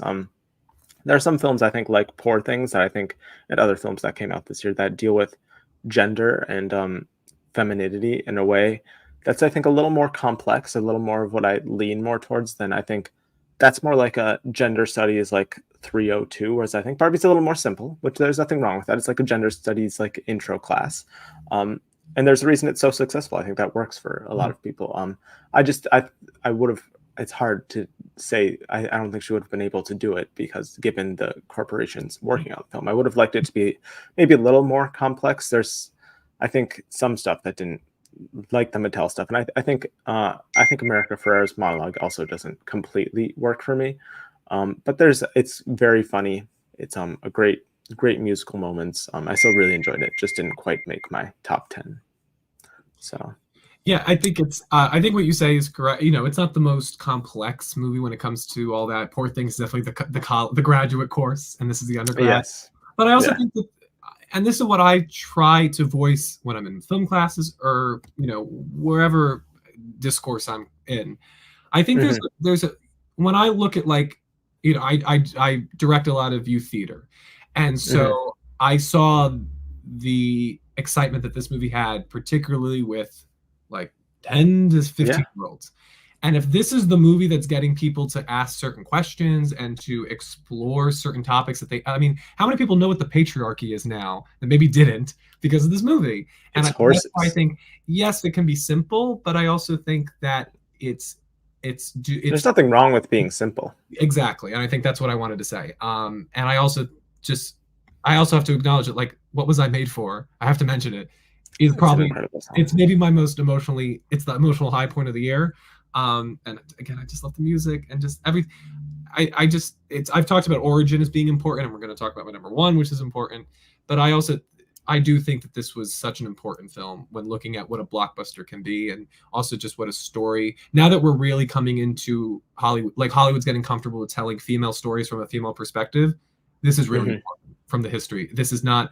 I frankly don't think it's catered to a male audience, and I don't know if you could say that about a lot of big budget female films from before. Like Wonder Woman was definitely catered to the Zack Snyder. It's a superhero movie. It's a superhero movie. So this I think was a big step, a big Barbie step in the right direction.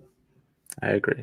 I think it will have a lot of positive impacts for the industry. Hopefully the industry. They sometimes don't take the right. Margot Robbie's great. I have to mention that because she's such an architect in this movie. Another producer. Margot Robbie's fantastic.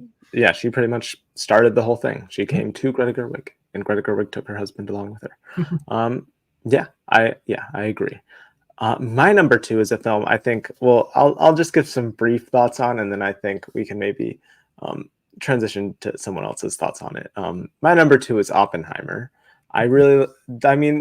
This film has stuck with me. Did this climb for you in the last couple of days? It has. I think I've seen it now 3 times, which is a lot for me, especially for a 3-hour film. It doesn't compare to, I think, what you're like 11. Maybe you've seen it again since then. Okay, I've seen it 11 times 3, 33 times. 33 hours. Yeah, you're getting close to like a day and a half there. But yeah, this was, I mean, for a 3-hour film, it's very wonderfully paced, I think, compared to all the other 3-hour, like your Napoleons, your Killers of the Flower Moons. I think the editing that, what's her name? Jennifer Lane does is amazing. She'll rightfully win an Oscar for it. It's just, I don't know how she did it. Cillian Murphy, we've talked about it many times before. One of the performances, that so many good performances this year, it's hard to, like, I just keep saying it, but one of the best performances of the year. He carries this whole film on his back. I think if any performance for this film were to be awarded, I think it definitely should be him. The stuff he does with his like piercing blue eyes, because it's not super showy. He's not like very outwardly expressing his emotions or his thoughts. This character goes through a lot of different emotions and thoughts and like the stuff that he's done and grappling with all of that. And the way he conveys so much just through his eyes and not even through words or even like extreme facial movements. It's insane. I think easily the best performance of the film. The technical aspects, I mean, Hoyt van Hoytma cinematography is amazing. The practical visual effects, like the way, I don't even know what you'd call it, like the physics imagery that he has, like with just like all these like particles and like all these things is just amazing. Visual effects. they're visual, they're not like CGI, so I guess the visual effects branch doesn't consider them. But yeah, I mean the end of this film as well. I think "Can You Hear the Music" is the way they title the ending, and the way it parallels to the start of the film with the raindrops when he's young, looking at the raindrops, and now he's older and he's seeing like all these drops of nuclear attacks across the globe. Just really, I love this film. There's not much to complain about.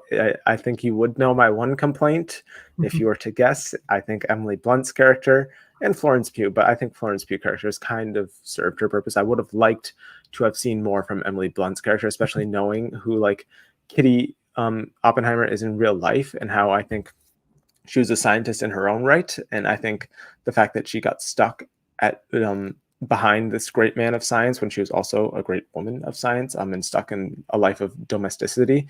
I think there at least one scene tackling, I think you can see it through her performance and the way she develops throughout the film that it is something she's struggling with. But I think one scene at least just tackling that more directly, I would have appreciated.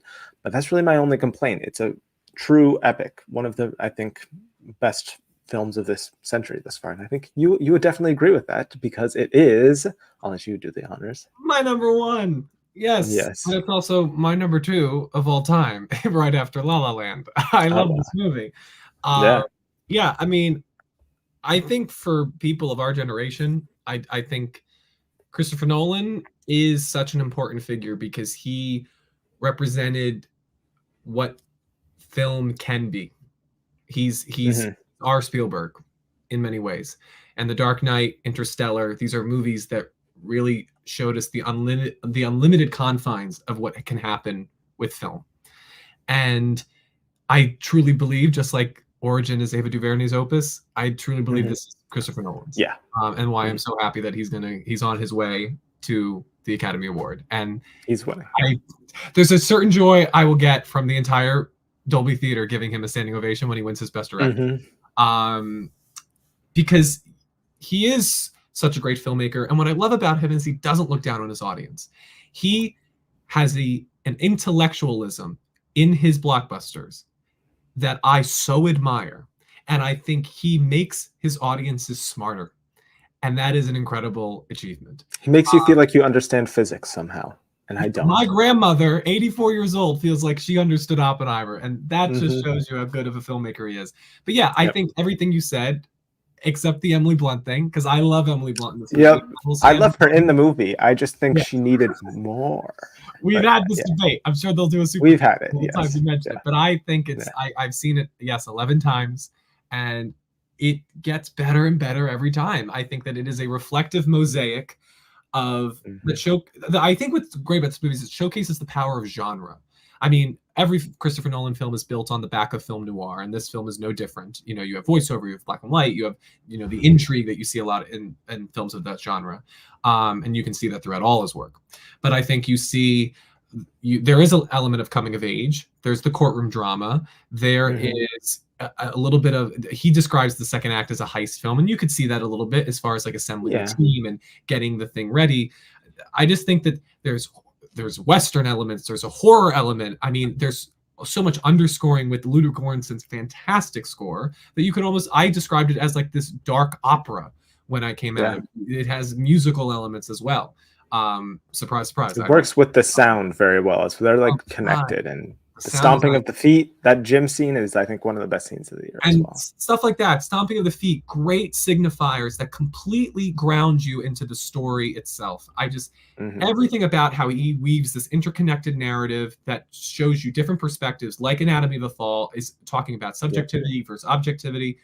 And I think it's actually a movie about survivor's guilt at its core. It's a film about Oppenheimer struggling with what he left behind, what he, you know, I think you realize that the Oppenheimer that starts the movie, when he's young, when he's in his 20s going to college, like the one that can hear the music, he feels like he's left that person behind, and it's about the how he breaks apart from that person and becomes the person we see him today, the shell that will allow him to be tar and feathered because he wants the world to forgive him, as that beautiful line by Emily Blunt describes.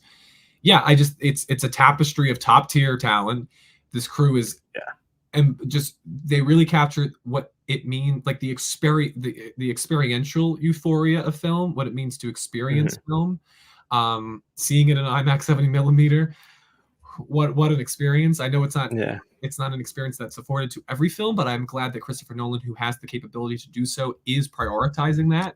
Because it's like preserving art in a museum. It's like you're preserving art and expressing it in the way that it should be, which shows respect for the art form. I think this film embodies the respect that you should have for film. And I think that it amasses a historical retelling that is so potent and so understanding of where the kind of the reverberations of this behavior. I think Robert Downey Jr. in particular, rewatching it this weekend, to see him hide his deeper, darker, just inhibitions, and he tries to hide it, and then he lets it reveal itself throughout the movie. I as a fan of him, I love seeing him in this work. Cillian Murphy is everything you said. It's a perfectly calibrated performance. I've said it before. What so impresses me about his work is how different slight variations, but he will play it differently when he's from Downey's perspective in black and white from when he's in color. Look at the specific table scene when they're debating the H-bomb. You'll see slight variations. He's a little bit more roguish, a little bit more pompous in the black and white. Just like stuff like that. Insane. Brilliant. It uses every tool that cinema has, and not only uses them to the highest ability, but actually redefines them and educates future filmmakers. This is how film should be done. I think it's a true high point in the legacy of American film and film overall, and by far is the greatest film of this year. I think, listen, I know you're number one, and it's a fantastic film. Yes, and I think we kind of agree on, like, this is what 2023 had to offer. I think so. This is it was a truly remarkable year, and films like these remind us why we love movies. What Nicole Kidman preaches, this film delivers on. Yep. I think there's a connection in like our top 5 or so between pretty much all the films about the subjectivity of truth as well. I think that's a pretty common thing throughout them, which we can address into my number one, briefly talked about earlier. I think I'm still surprised that this is my favorite of the year, but every time I rewatched it, it's just so complex. It's just the kind of movie that I love. May, December. So much of this film it does deserve. All of these films deserve a round of applause. Very good work from everyone. But yeah, so much of this film is about performance and performances and facades that we put up for others to try and persuade their perception of us.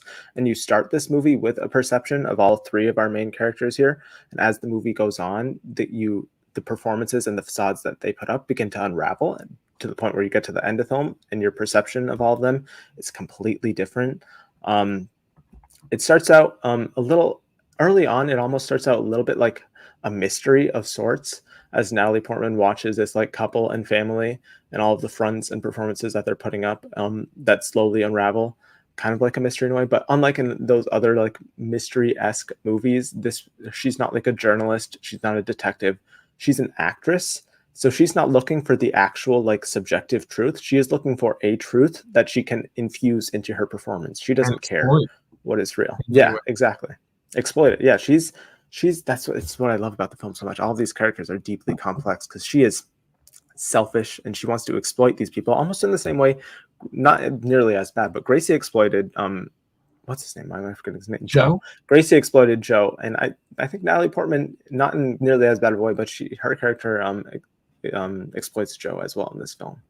Her monologue, I think, at the end of the film is one of the single best acting feats of the year, and other incredible performances this year. Yes. It's the culmination of all of the research and truth that she has found throughout this process, and it's so upsetting when you see all of this truth that she has found like completely work against the like film that she's making at the end. How, especially in that scene, I think at the graduation, is when you see Natalie Portman, she looks the most like Gracie, pretty much to a T. I think in that moment, she thinks that she's got it all figured out. She found all of her truth. She's so confident now that she can go and play Gracie. And in that moment, Gracie's just like, oh yeah, I talk with my son a lot, and all this stuff that he's told you is pretty much stuff that I'm telling him to tell you. And everything, all of the truth that you have found is the truth that I've allowed you to see, and none of it is really real. And hence the score. And I think the reaction, some people have said the reaction on her face is like overplayed there, but I think it's perfect for the moment, because the entire film, all the truth that she has found just completely vanishes in that moment.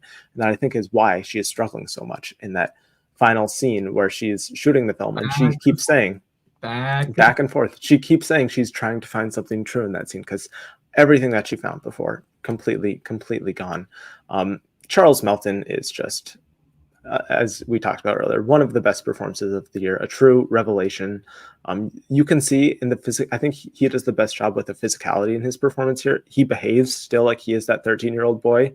You can see he was emotionally stunted from the second this relationship began. He stands like a 13-year-old boy. The way he interacts with adults, it's almost like the way a 13-year-old boy is almost like a little nervous, awkward, uncomfortable around adults.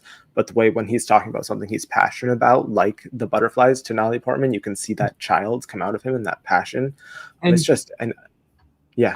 I just want to mention too with that, because I think it's an important note and shows an incredible amount of just maturity on behalf of the filmmakers depicting a relationship of that nature. Mm-hmm. It doesn't condemn Gracie just for the action of what she did. It's about Mm-hmm. everything she did after that.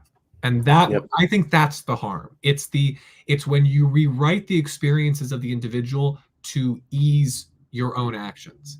And it's denying him the truth. Regardless of what future holds for them, you can't deny the individual experiences. It's, again, subjectivity and objectivity. Mm-hmm. You can't deny that person's subjectivity and say that there is an objective truth to what happened. Like, you came on to me, you who had control. That, I think, is what I really appreciate about the movie, is that it's not this sort of presentism, social media buzzword trying to be PC type of movie. Mm-hmm. It really understands what that relationship would be like, and doesn't. Again, it's a movie about how art can exploit people, yet I don't think this movie exploits these individuals, partly because it also doesn't star, they're not playing Mary Kay Letourneau, they're playing Gracie. I think that alone shows you the amount of again, respect and maturity that this movie has. Yeah, and I think the film directly addresses and examines like our hidden like society, our hidden desire and like neuroses to like we have this drive and desire to turn real life like social pariahs or like terrible situations into on-screen subjects and dramas. And I think this film, rather than doing that, is directly addressing that hidden desire or neuroses that we have. And I think, as you mentioned, Julianne Moore as Gracie, she is just a fascinating and complex character. She is mysterious, and I think you still completely can't understand her by the end of the film. Like, she puts up this naive front, like she's very innocent, like the scene where she's crying because someone stopped ordering the cake. And there's moments in there that you're like, okay, is this all a performance? Again, so much of the film is about performance, or does she actually, like, is this actually the way she behaves? And I still don't know if you can completely tell what's going on with her. She's almost trying to portray herself as the child of the relationship to make herself less culpable in the situation. But there are moments where I think the true, like, almost predatory version of Gracie shows up, and it's quite frightening. And you learn about her past with her brothers potentially assaulting her, and then as you later learn, because her son told Natalie Portman that, but then as you learn, as I said, at the end of the graduation, Gracie has been talking with her son and communicating with him, so you don't even know if like they've been putting up a whole front and that's been a lie. She's just a very, very complex character, and Julianne Moore just nails every aspect of it. As I said, Natalie Portman, Charles Melton, both also incredible. Natalie Portman does a great job playing an actress. I think lots of actors have had to play performers before, but I think the way Natalie Portman does it is just very, you can almost tell that she's an actress not quite on Natalie Portman's level. And you can see that sometimes in the monologue bit as well. She's obviously, I think they say in the film that she's Juilliard trained. I mean, she's obviously a good actress, and I think you can see that in the monologue. And it's sad seeing how the great work she puts into that monologue then and all the truths she found then disappears.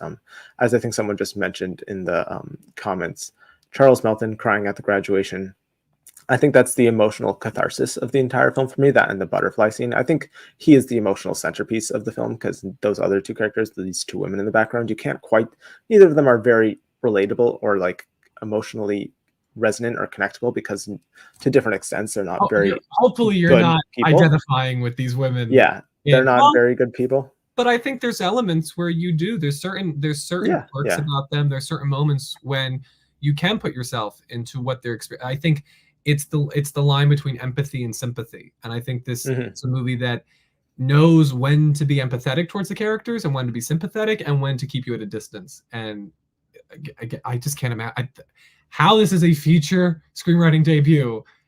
It's so complex. I don't know, like it's awe-inspiring. Yeah, and the way that performance, that one shot, Charles Melton just like crying, and you can see at the graduation from a distance, which I think is also very fascinating. The fact that at the graduation on school grounds, he's the one at a distance, and the like child predator is the one nice and safe on the graduation field. There's just some complexity to that. I think he's next to a gate that is that is not obstructing him. He can walk in. But he doesn't. And I think he's crying tears of sadness and joy because he's seeing his kids go on. God, this Siri lady keeps trying to interrupt me. He's seeing his kids. I need to turn her off. He's seeing his kids as they get to go on and experience the freedom. My goodness, experience the freedom that oh my God, why does she keep doing it? Experience the freedom that he never got to. Experience is what he never got. I need to turn her off. I don't understand how the heck she does that. Oh my God. I'm saying experience. I'm not even or experience. Oh my God. Yeah, but he gets to see his kids go and experience the stuff that he never got to. That's why it's tears of joy and sadness. But yeah, it's a ghost story in many ways. I am gonna rewatch this film many, many times. It's so complex. It's so it's just the kind of film that I love. I think this and Anatomy of a Fall, I think, are kind of like the Tars of this year. And I love myself some Tar. So yeah, I love it. That's our top 10. I'm sure that they'll change as we see more films. We'll update you guys on if we see something truly groundbreaking that like breaks into our top 3 or whatever, or even into our top 10 that we shall talk about. We'll obviously have our own awards show, but we're a few days from entering 2024. So let's quickly touch on some films next year that we're excited to see. I think we can start with an obvious one we both agree on in a few months. Dune Part 2 is. Oh my God. I think it's going to be so much bigger than the first film in terms of like box office and awareness. I think deliver those trailers. I mean, the first film made $400 million while it was streaming and during COVID. So I think this is going to maybe make like double that. I think I love that first one. I know it's not for everyone, but I think this one, everything built up. There's a lot of build up in that first film. I think if played off right with the culmination, all of that build up in this film, I think it's just going to be amazing. I mean, we've got some new additions. We've got Austin Butler, Léa Seydoux, Florence Pugh. Very, very. It's going to be an epic. I think what I am really looking forward to this film is that Villeneuve wanted to make a trilogy, but I think he didn't necessarily know if he was going to get that. So that what I think my big issues a lot of times with part 2s is that they don't really feel complete. They don't start, they don't end. I think this has a lot of story there. The characters are going to be operating at a higher level because we've done the homework to establish Arrakis and all this world. I think this is the Lord of the Rings of this generation. I am so excited to solidify its legacy even further with a great cast. I think the technical aspects seem to be improved. I mean, it was the only thing that made sitting through Aquaman 2 worth it is that I got to see this trailer. The Dune trailer. Yeah. I was very. I honestly might have died in the theater had I not had that little hope of like, who is coming? Don't die yet. Yeah. Aquaman 2, not a good movie. Not a good movie. We're not doing a worst list, but that and The Flash, DC did some not great stuff this year. They have something on the horizon if we want to talk about that. Yeah, this is on your list. This is not on my list. I want to emphasize that, but you may talk about it. Yes. Well, I'm gonna cheat and throw a whole type of movie. Because listen, I grew up before I liked movies. I love Broadway musicals. I grew up on Disney. I love musicals, and next year we're getting 3 that I'm looking forward to. Yep. Yes, what is definitely the most artistically inclined, and then Yes. one is kind of, it's going to be big. In the middle. It's well crafted. As a longtime fan, I'm hoping. And then one is like cheesy entertainment, but it knows it's cheesy entertainment. So honestly, I, as a musical fan, as a fan of all three of these properties, I'm really looking forward to Joker Folie à Deux. I just think I love the first one, and I think that this is such a brilliant way to expand on one of the best parts of, the bathroom dance was the best part of that first movie. And I think if this film continues in the wake of what that scene created, I think this is going to be a really special, unique film. Again, when Warner Brothers takes risks, a lot of times it really pays off. Dune being another example of that. Barbie being an example of that. So, and I'm excited to see Joaquin Phoenix and Lady Gaga. So I just think, again, this is a movie. I have no idea what this movie could be. It could be awful, but I have the sheer idea of a comic book musical. I'm interested. I'll say that. Salivating at that idea. Yeah. So I'm going to let combines the two things. Take the wheel, as will he with finally. I've waited 20 years, my entire life, to say the words, Wicked is coming out in theaters next year. So I'm very excited for Wicked. I wasn't able to get visuals for all of them, so this will clump in all of the musicals. You're good. I've seen Wicked on Broadway 10 times. I love this show. It might be my favorite musical of all time. I just think that I think Wicked and Harry Potter are very similar to me, because they both talk about the power of education and what happens when corrupting forces come in and try to enforce narratives that relinquish guilt away from them. It's a story about kindness and friendship, and it has some beautiful music, fun music, poppy music, and I love the world that it creates. I like Wicked more than The Wizard of Oz. It is my Wizard of Oz. I'm definitely looking forward to this. And I liked In the Heights a lot, so I'm hopeful that it. I loved In the Heights. Like, if In the Heights is his Batman Begins, I'm hoping this can be his Dark Knight. As far as musicals go. And then, listen, I can't deny one of my favorite comedies. Coming soon. Maybe my favorite comedy. Definitely a touchstone for my generation. And one that I like the music. I like the musical. Especially when you work for youth theater, you hear these songs a lot. So I can't deny, I'm looking forward to showing up in my pink and going to Mean Girls. So on a Wednesday. Yeah, on a Wednesday. So those three musicals should release on Wednesday. Are definitely near and dear to my heart. I got to let my theater kid out, and listen, this isn't the top 10 list. These are the movies. We're just throwing them out there. I'm just throwing them out there, and I'm having fun. And you know what? I'm going to show up to Mean Girls and have a great time. Renee Rapp played Regina on Broadway. I'm excited to see everybody get to see how brilliant she is and sing those songs. And besides, I think that there are ways to keep certain IP around, and there are ways to keep it exciting. And I think doing a musical is a fun. Again, I prefer that than just a straight remake. I think it's a way to keep the story, a story that I think has a great message. Even I think it's one of the best comedies, and I think if this is the way to keep it relevant, go for it. I'm looking forward to it.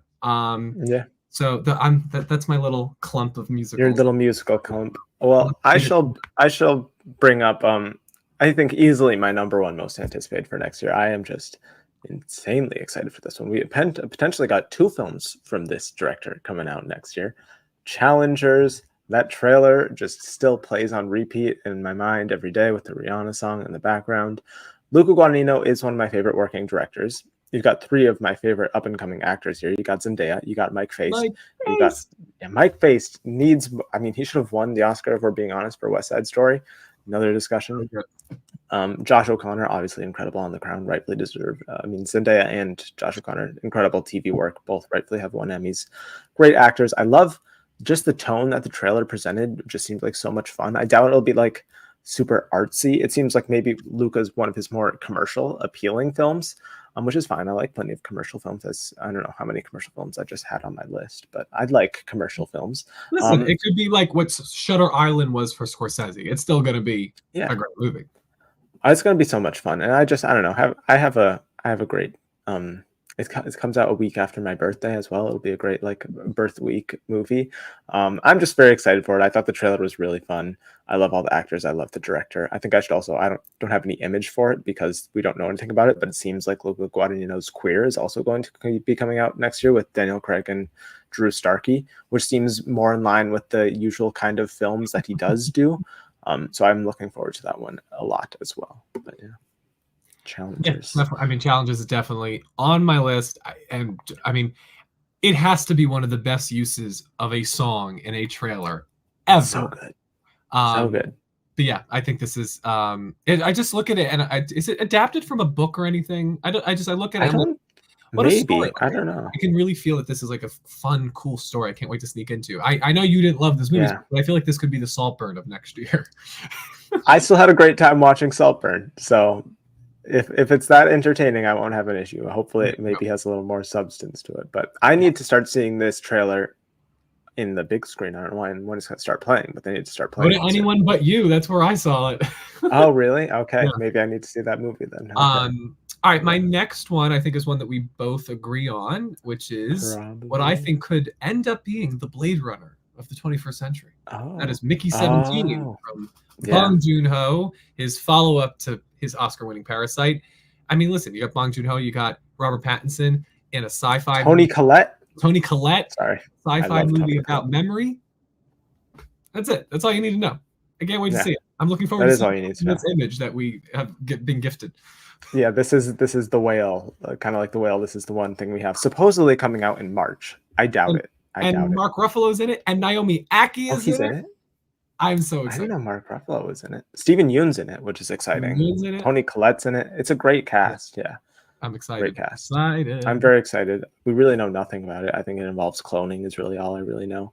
But yeah, I really hope it appearance with her daughter. Yeah. I really hope it comes out in March, but I think they're going to push it to maybe a more awards friendly date. But not having a trailer or anything and just this one image makes me think it probably will not come out in March. Either way, Solo debuted a trailer 3 months before. You never know. Yes, that's true. Solo had a lot of issues though that prevented that. Oh. I think next up is a film that we also share that will be concluding a wonderful trilogy of sorts from the great Pablo Larraín. We've got Maria from Pablo Larraín, starring Angelina Jolie. I mean, I think we both love the two previous installments. Which one do you like more? I'm interested. I think I'd lightly lean towards Spencer, but I love both of them. Which one do you like more? I think I like Jackie. I think a little more. Okay. I think because to me, Diana. To me, Diana's like we get so many stories about Diana. Yeah. And also, I kind of knew the rhythm of how he tells that sort of story. Jackie, to me, I just thought it kind of led the way for First Man and Oppenheimer and Maestro as far as a biopic that doesn't. It's not all about the teeth and the artifice of it all. It's about the human emotion beneath. As far as the modern biopic, after the Oscars started being we like actors when they do biopics, and we'll give you Oscars for it. So I love Jackie, but yes, I believe. Listen, if the Cornetto trilogy from Edgar Wright is a trilogy, I think this counts as a trilogy. This is a trilogy. This is one of the best trilogies in recent memory. I agree. And I love with the past two films, the way he's chosen to approach the biopic is focusing on really just a few days of their life. And I don't know much about Maria as a person compared to at least Jackie Kennedy and Princess Diana, but I don't really need to know anything. I just need to know it's the final part of this trilogy, and it's from Pablo Larraín and Angelina Jolie, an amazing actress. I don't think she's gotten a role quite like this in a long time. I think we're looking at he's gotten his previous two leads of that trilogy Oscar nominated. I think we're hopefully looking at a third one here, maybe even a win. Who knows? Yeah. But yeah, I'm looking forward to it greatly. Anything else? What else? First 2024 Oscar prediction on this show. Yeah, Angelina Jolie is going to win an Oscar for. That's actually 2025 Oscar. We still have the Emmys of 2023 to do, but you have now given. Yeah. We've now given a prediction for Oscars 2025. I have. Yep. Oh Lord. I think she'll be nominated. I don't think that's that bold, but yeah, I think she will be. No, I agree. I'm gonna kind of springboard because we're kind of in this indie crowd. And this is a film that I really only have a log line and the people attached. But it seems like such a cool movie from such a great filmmaker that I had to put it on my list, which is Polaris or Polaris. Okay. Directed by Lynn think I've heard of Ramsey, this. who did Morven Collar. She did You Were Never Really Here with Joaquin Phoenix. She did We Need to Talk About Kevin with Tilda Swinton. She's a really great, just kind of visceral independent filmmaker. And this is her new film set in Alaska during the 1890s, where an ice photographer meets the devil. And it stars Joaquin Phoenix and Rooney Mara. And I don't know who's playing who. And frankly, either way it works. But just that blog line alone. Is that the first movie they've done together? I don't think so. Maybe it is. I don't think so. I think they've done something. Oh wait, she was in Her, wasn't she? Yeah, maybe. Yeah, okay. I can look it up. But regardless, I just, oh my God, that you hear that and like, take it now, please. Yeah, I haven't even heard of that, so that sounds very exciting. A film, I don't know if you've heard of that. I just saw it when looking at it, called Holland, Michigan. I don't even know if I have a log line. It's pretty much about a wife who finds out that her husband is hiding a huge secret from her, and she thinks it's that he's cheating on her, but apparently has this like really even more dark, deep secret. And Nicole Kidman is the wife. The husband is Tom Wambsgans. Matthew McFadden is the husband. Nicole Kidman and Matthew McFadden are in a movie. They're in a movie together. I forget who else was in the cast. I was looking at it earlier. It's a great cast, and I forget who the director was because it was also a good director. But yeah, I'm looking. Those two with that premise alone, it's going to be amazing. So I'd look forward to that. Anything else? Let's see. I got one of my favorites from the past couple of years was Michael Sarnowski's Pig, which I believe is his feature debut. Yeah. His follow-up is the Quiet Place prequel, A Quiet Place Day One. Which after the opening sequence of A Quiet Place Part 2, and that being like the day one, I'm really excited to see what this kind of gets into as exploring that part. I really love both Quiet Place movies, and I'm excited to see the director come into it after John Krasinski, I think, did such a great part with the first two. And this the main star is the appeal. Yeah. The main star. Yeah. I mean, after Us, Lupita Nyong'o at the center of another genre movie, with a supporting cast of Joseph Quinn from Stranger Things, Alex Wolff from Hereditary. Another great horror performance. Yes. He should have been in supporting actor contention, I believe. Oh, absolutely. And Jamon Hansu. I mean, it's they say that the prequel will detail the origin of the creatures in A Quiet Place. So you have that director, you have that cast. I mean, to me, that's definitely one of the more. That would be on my list. One of the genre films I definitely have the most intrigue about. Yeah, another genre film. I mean, we kind of already know the story, but I'm looking forward to it. Robert Eggers' Nosferatu. I'm looking forward to this. We have an image for it.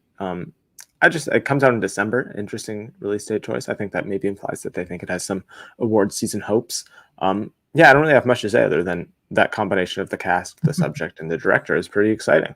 He hasn't done wrong yet. He's 3 for 3 in my book. He hasn't.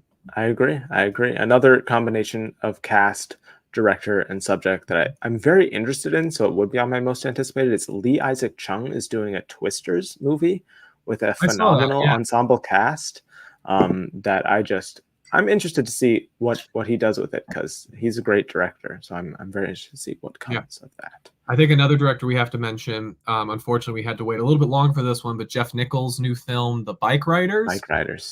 After Mud with Matthew McConaughey and Reese Witherspoon, I mean, I'll see anything this guy does. And you got Austin Butler, you got Tom Hardy, Michael Shannon, and you got Jodie Comer doing the craziest accent I've heard. Not quite as crazy as Tom Hardy, probably. We'll see. I think this is, and listen, at least with, we'll see. I mean, I'll be interested to see if Tom Hardy covers his face in this one. But that's definitely one I want to be on the lookout. Two other kind of bigger franchise plays that I want to mention for sequels that I love the predecessors for, and I'm really excited. Both coming from the Disney umbrella. Inside Out 2, which Inside Out, top Pixar films. I actually had the opportunity to meet Meg LaFoe, who wrote the original, who's writing this one, and she's an incredible woman. I love the way that she approaches animated stories, and I think that Maya Hawke is anxiety. That's all you need to know. Yeah, I'm excited. And then Kingdom of the Planet of the Apes. I know you might have trepidation over West That'll be Ball, interesting. Maze Runner trilogy. I didn't hate those movies. I like the Maze Runner. I like the first one. I like the third one. Second one, a little rough. But I loved the Andy Serkis Planet of the Apes trilogy. And this to be following suit with that movie. So I'm cautiously optimistic. Memorial Day, that this one can land and we can get maybe, I don't know if this is the start of a new trilogy or this can now be just a nice coda to the other one and it's a quadrilogy or a tetraology, whatever word. Yeah. But those are two that I'm really looking forward to. And then as people have mentioned, I figure it's on your list. Do you want to talk about the other Warner Brothers epic franchise play? Oh, Furiosa? Yes. That releases on the same day as that Planet of the Apes movie, so I think someone's going to have to move there. I think it's Memorial Day weekend. But yeah, I don't know if it would make my top 10, but I am very excited for it. The trailer, I liked the trailer, but there were parts of the trailer, it didn't seem quite as grand or practical as Fury Road did. I mean, Fury Road set such a high bar that it is kind of hard to clear that. But I love Anya Taylor-Joy. I think the shadow of Charlize is over this movie. Looms. Yeah. But also, I think Anya is a great actress, so I have faith that she might have a different take on the character, but I think she'll do a great job. I think she's got a great screen presence carrying the film. Listen, Alec Guinness got nominated for Obi-Wan Kenobi, and then Ewan McGregor came in, and I think it's not an unpopular opinion to say Ewan McGregor is the definitive Obi-Wan Kenobi. So he is. Prequels can sometimes give us masterful performances. Yeah, and we have Chris Hemsworth. Wearing an interesting nose. Ladies and gentlemen. Yeah, it'll be fun to see him do something a little different there. So yeah, that's exciting as well. I think that's pretty much it. I think Mother Mary also worth mentioning. With Anne Hathaway, Michaela Cole, and I forget who the other actress is. It's a great those two are all group of actresses. Yeah, that's all you really need to know. But yeah. Lots of exciting movies coming out next year. Any other ones that you want to mention? The title's escaping me, but Sean Baker has a new movie. He does. Yeah. I mean, again, Sean Baker, he's what is he? 3 for 3? Yeah, 3 for 3. Tangerine, yeah, 3 for 3. Florida Project, Red Rocket. Of course, looking forward to that. And then Maxine, another trilogy after West, and Mia Goth. That one, I think I'm really. I love that movie's really gonna. Like Pearl did, I think it's going to expand the scope of that story and I think offer a really interesting point of view for the final chapter. Yeah, I agree. So I think any final things you want to mention about the year of 2023? I think I mentioned all of these favorite performances of mine. I did. Yeah, pretty much. My favorite performance, Huller, Scott, Melton, Portman, Moore, pretty much everyone in May, December. Milo Mikado Grainer for Anatomy of a Fall, Cillian Murphy, Emma Stone, Lily Gladstone. Those are my main favorite performances. Anyone outside of that list who you would like to honor? I think I hit them all. I mean, listen, I want to just say now that we're coming to the end of the year, I'm just glad because this is the thing. I've talked about these performances and these scenes that moved me throughout the whole season, and the fact that there are people who've been here and they've been watching, and I think this is the most engagement we've had with our audience yet, and I'm just so thankful for that. And I'm thankful that we get to do this and people care about what we say, and so it's surprising. It's been a great year. Great year for film, great year for the channel. Thank you everyone who watched throughout this whole year, who's watching today, watching on replay.